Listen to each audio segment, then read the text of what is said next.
Cette vidéo a pour but de vous prodiguer quelques conseils pratiques en matière de bonne gestion de l'IA dans vos études, en particulier dans vos relations avec vos enseignantes et enseignants.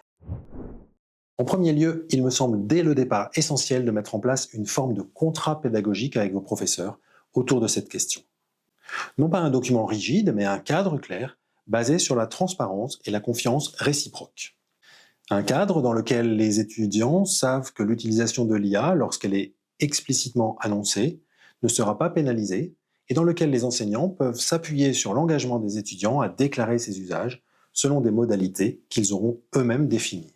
Pour initier ce contrat pédagogique, une démarche simple consiste à inviter les enseignantes et enseignants à partager leurs propres pratiques en matière d'IA. Il est en effet probable que nombre d'entre eux et elles utilisent déjà ces outils pour préparer leurs cours, concevoir des supports, imaginer des études de cas, générer des questions d'examen ou même corriger certains travaux. Les faire apparaître de manière explicite permettrait non seulement de lever les tabous, mais aussi d'instaurer un climat propice à l'échange sur les bons usages.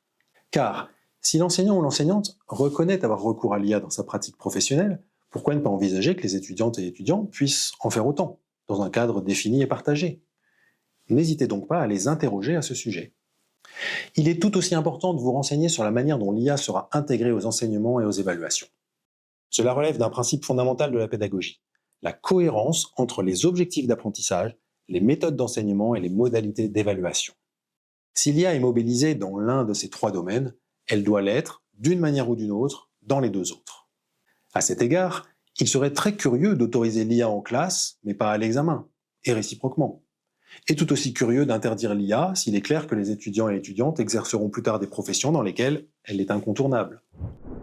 Plus finement, en termes de pratique pédagogique, un enseignant ou une enseignante peut décider d'utiliser l'IA pour des tâches d'analyse, d'application ou de compréhension, en s'inspirant, par exemple, des premiers niveaux de la taxonomie de Bloom.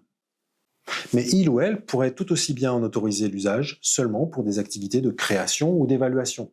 C'est à lui, à elle, de fixer la règle, et si aucune règle n'est posée, vous êtes en droit d'en demander une. Pourquoi cette exigence de clarification est-elle si importante ? Parce que l'usage de l'IA peut très vite basculer d'un soutien légitime à une forme de tricherie, ou du moins être perçu comme tel. Imaginez une échelle dont une extrémité représenterait le cas d'une étudiante ou d'un étudiant copiant mot à mot une réponse générée par l'IA, et l'autre extrémité, celui ou celle ayant rédigé un travail entièrement sans aide. Entre les deux, une multitude de nuances. Mais où placer la limite ? Cela dépend exclusivement de l'enseignant ou de l'enseignante. C'est à lui ou à elle de tracer cette ligne. Et si ce n'est pas fait, vous pouvez et même devez en demander la définition. Car en cas d'absence de règles claires, un autre écueil pourrait survenir. L'appréciation différenciée par les étudiants et étudiantes de ce qu'ils et elles ont le droit de faire ou pas. Et en conséquence, l'émergence d'une forme d'inéquité. Les uns se disant « ce n'est pas interdit donc je l'utilise » et les autres « ce n'est pas autorisé donc je ne l'utilise pas ».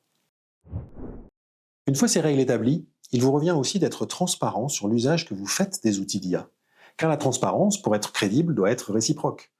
Avec le groupe de pilotage IA de la HESSO, nous avons identifié différentes catégories d'usage de l'intelligence artificielle qui appellent des formes de déclaration, elles aussi différenciées. Ces catégories sont les suivantes. Correction, par exemple pour l'orthographe ou les coquilles. Reformulation, lorsque vous demandez à l'IA de réécrire un passage. Synthèse, lorsque vous lui fournissez plusieurs textes ou idées pour qu'elle en fasse un résumé. Explication, quand vous sollicitez une clarification sur un concept. Inspiration, lorsque l'outil vous aide à faire émerger des idées. Et enfin, citation, quand vous insérez directement dans votre travail un extrait généré par l'IA. Ces usages ne sont pas tous équivalents en matière d'intégrité académique. Corriger une faute d'orthographe n'a évidemment pas la même portée que copier un paragraphe entier. C'est pourquoi nous avons défini des modalités différenciées de déclaration. La première modalité est celle dite non applicable. Elle signifie qu'aucune annonce n'est requise. C'est par exemple le cas pour les corrections mineures, similaires à celles que vous feriez avec un correcteur intégré comme celui de Word. Les autres modalités possibles sont annoncer, créditer, citer, fournir et remplir. Nous allons les examiner en détail. Annoncer, c'est mentionner simplement, quelque part dans votre travail, en introduction, dans une section méthodologique ou dans les remerciements, que vous avez utilisé un outil d'IA et pour quelle tâche. Une mention sobre mais explicite suffit. Créditer consiste à aller un peu plus loin. Il s'agit ici d'utiliser une note de bas de page pour décrire plus précisément comment l'outil a été utilisé. Par exemple, réponse générée par GPT-4 OpenAI pour comprendre la fonction de tri en Python, consultée le 18 janvier 2025. On peut aussi, si on le souhaite, renvoyer à une annexe contenant l'échange complet avec le chatbot. Certaines craindront peut-être que cela affaiblisse leur travail. En réalité, lorsqu'un échange a été bien mené, il met en valeur votre démarche intellectuelle. Autre possibilité, insérer un lien vers la conversation, si l'outil utilisé le permet. Citer, c'est aller plus loin encore, bien que cette option soit un peu artificielle. Vous insérez un passage généré par l'IA dans votre texte en l'intégrant comme une citation classique. Par exemple, l'idée selon laquelle les gens peuvent être caractérisés comme ayant un cerveau gauche ou un cerveau droit est considérée comme un mythe populaire, fermez les guillemets, entre parenthèses, OpenAI, 2024. Dans ce cas, la mention en bibliographie est obligatoire. On peut également fournir la transcription complète en annexe ou un lien vers la discussion si disponible. Fournir, c'est joindre les textes ou les liens correspondant aux échanges avec l'IA, quelle que soit la catégorie évoquée. Cela permet à l'enseignante ou l'enseignant de comprendre le processus suivi. Enfin, une dernière modalité consiste à remplir un tableau détaillant pour chaque outil utilisé, sa fonction, la manière dont il a été mobilisé, le contexte et éventuellement le lien vers la discussion. Cette méthode, bien que plus exigeante, garantit une totale transparence. Idéalement, ce sont les enseignantes et les enseignants qui devraient vous indiquer les règles à suivre pour chacune de ces catégories. Correction, reformulation, synthèse, explication, inspiration, citation. Mais en l'absence d'indications précises, vous pouvez choisir d'appliquer vous-même une règle systématique par précaution. Et pourquoi pas, prendre l'initiative de la préciser dans votre propre travail. Il existe aujourd'hui de nombreuses ressources pour accompagner une utilisation responsable de l'intelligence artificielle. Le guide du Carrefour, au Canada, en est un bon exemple. Il recommande, dans le cadre d'un cours magistral, d'utiliser l'IA pour clarifier des notions complexes et renforcer sa propre compréhension, tout en gardant à l'esprit ses limites. En revanche, il déconseille de s'y fier aveuglément, l'IA peut produire des informations erronées, limitées par son entraînement ou obsolètes. Pour les travaux écrits, l'IA peut vous aider à débuter une recherche, à structurer un texte, à générer des idées ou à relire vos écrits. Mais il est indispensable de vérifier les sources qu'elle propose. Certaines peuvent être inventées ou ne pas exister du tout. Ne vous fiez pas à une référence tant que vous ne l'avez pas vous-même consultée, et conservez une trace de vos interactions avec l'IA. Cela pourra vous être utile en cas de question de la part d'un enseignant ou d'une enseignante.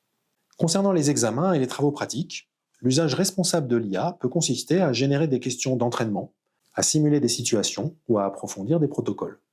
Mais attention, utiliser l'IA pour produire des réponses sans les comprendre revient à déléguer son apprentissage et à s'exposer au risque de tricherie.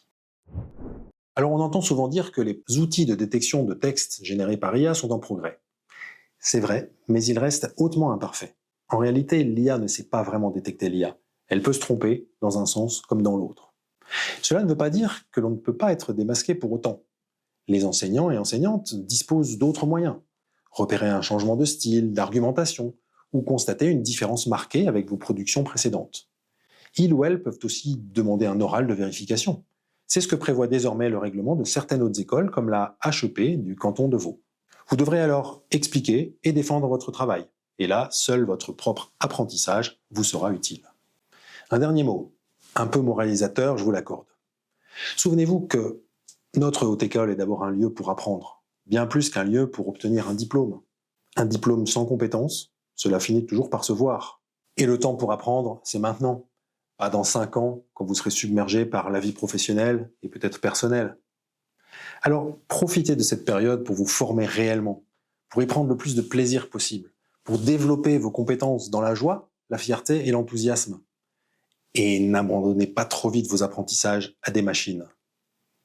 Bonne continuation, bonne chance dans vos études, avec ou sans IA.